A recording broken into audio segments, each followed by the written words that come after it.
এত সুদীর্ঘকালের ইতিহাস সমৃদ্ধ এই মসজিদটিকে ১৯৩৫ সালে তৎকালীন তুর্কি প্রেসিডেন্ট কামাল আতাতুর্ক জাদুঘরে রূপান্তর করেন।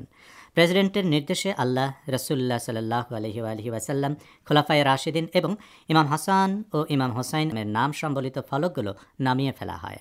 অন্য কোনো মসজিদে স্থাপনের জন্য ফলকগুলোকে মসজিদ থেকে বের করতে গিয়ে দেখা দেয় বিপত্তি। এসব ফলকের আকার আয়া সোফিয়া মসজিদের দরজাগুলোর চেয়ে বড় হওয়ায় সেগুলো বের করা সম্ভব হয়নি। এ কারণে ফলকগুলোকে মসজিদের এক কোণে ফেলে রাখা হয়। অবশ্য এর এক যুগেরও বেশি সময় পর ১৯৪৯ খ্রিস্টাব্দে ফলকগুলোকে আগের মতো স্তম্ভের সঙ্গে ঝুলিয়ে দেওয়া হয়। ১৯৩৫ সালে মসজিদটিকে জাদুঘরে রূপান্তর করার পর থেকে এখানে নামাজ আদায় করা নিষিদ্ধ ছিল। ২০০৬ সালে তুর্কি সরকার মুসলমানদের নামাজ আদায় এবং খ্রিস্টানদের উপাসনার জন্য জাদুঘরের একটি অংশ বরাদ্দ দেন। ২০১৩ সালে মসজিদের মিনার থেকে প্রতিদিন ২ ওয়াক্ত নামাজের আজান প্রচার করা হয়।